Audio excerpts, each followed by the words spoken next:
kwenye moyo wa namna hiyo uliojaa chuki na hasira, moyo uliojaa ukatili, mwenzako akifanikiwa unamwonea wivu, mwenzako akipata unamwonea wivu, akiwa na akili unamwonea wivu, akifanya bidii ya kufanya biashara akafanikiwa unamwonea wivu, anapandishwa cheo unamwonea wivu. Mwenzako amelima mashamba anavuna unamwonea wivu, anafuga mifugo yake inaenda unamwonea wivu. Moyo wa namna hiyo Mungu atastarehe wapi? Wapi Mungu atastarehe kwenye moyo wa namna hiyo? Lazima utambue na kuelewa wanadamu kwamba wewe mwenyewe ndio tatizo la maisha yako. Wewe mwenyewe umepelekea maisha yako magumu. Naongea na mtu hapa leo. Hebu badilika wewe mwenyewe kuanzia leo. Anza kutambua kwamba wewe ni msimamizi namba moja wa maisha yako, wa ufahamu wako, wa moyo wako, wa akili zako mwenyewe. Utakapotambua kwamba wewe ni msimamizi, utasimama kama msimamizi ndani ya maisha yako na kwenye familia yako. Mabadiliko yatatokea kwa sababu umesimamia mambo sawa sawa.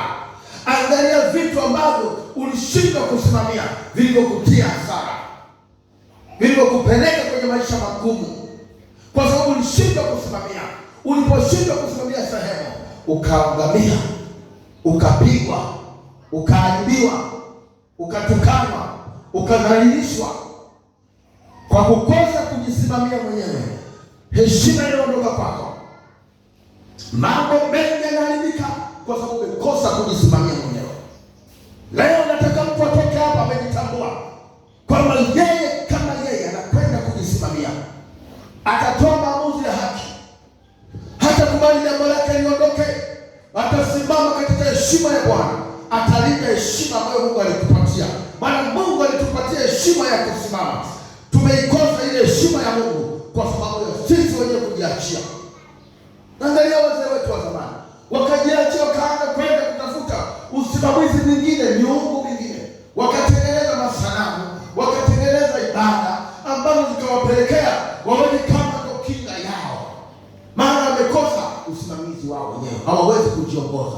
Ukikosa usimamizi huwezi kujiongoza. Huwezi kujiongoza kwa sababu utatafuta msaada. Mganga yuko wapi? Unatafuta msaada. Mwanasheria yuko wapi? Unatafuta msaada. Lazima utafute msaada, maana yake wewe huwezi kujisimamia. Wale ambao wanatambua neno linalosema hapa, yuko Mungu mtakatifu, yupo Yesu Kristo, yupo Roho Mtakatifu, ndani ya Utatu Mtakatifu Bwana, inatosha kabisa kwa wewe ni msimamizi. Huwezi kupungukiwa na kitu chochote hapa duniani. Haiwezekani. Haiwezekani. Mungu akikupatia pesa sasa hivi, kama huna usimamizi wewe mwenyewe, hizo pesa zitaondoka. Maana shetani atakuja kuzichukua hizo pesa. Umekosa usimamizi.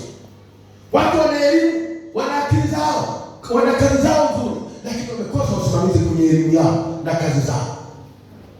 Shetani anachukua. Na kwa mtu ni hivi tu na ajabu tu, lakini lina kazi nzuri na limesoma, lakini limekuwa na ajabu kwa sababu zimekosa usimamizi. Ndio kwa nafasi ya usimamizi. Wewe tuna elimu yako, unaenda kwa mganga ambaye hajasoma. Umekaa miaka 10 au miaka 7 au miaka 5 darasani, unasomea jambo hilo, lakini kwa sababu ya kukosa usimamizi, unashangaa unakwenda kwa mtu ambaye hajasoma hata darasa 7. Yuko mchakaji huko anajifanya na roga ama na agua, unakwenda kutafuta kitu cha kusimamia wewe. Miaka 7 yote umesoma bure. Huu ni upungufu. Mungu anapotazama na jinsi gani tumepotea. Nataka nikuamshe leo, huko unapopenda, rudi kwenye nafasi yako ya kusimamia mambo yako mwenyewe. Simamia mambo yako mwenyewe. Simamia maamuzi yako yaliyo sawa sawa na mpango wa Mungu, yaliyo ndani ya mfumo wa Mungu. Ukiyasimamia haya mambo, kamwe hautakuwa masikini, kamwe hautadharauliwa.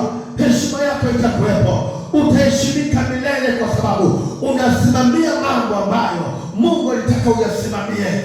Unasimama sawa sawa na mpango wa Mungu aliyokusudia. Utakaposimama sawa sawa na mpango wa Mungu aliyokusudia, hautaaibika milele, hautadharauliwa na mtu yeyote. Kila mtu atakuona wewe wa baraka, kila mtu atakuona wewe wa maana, kila mtu atakuona wewe unafaa, kila mtu atahitaji ushauri kwako, kila mtu atatamani neno la maarifa kutoka kwako, maana neno la maarifa linatoka kwa mtu ambaye yupo kwenye mfumo wa Mungu. Halo, nina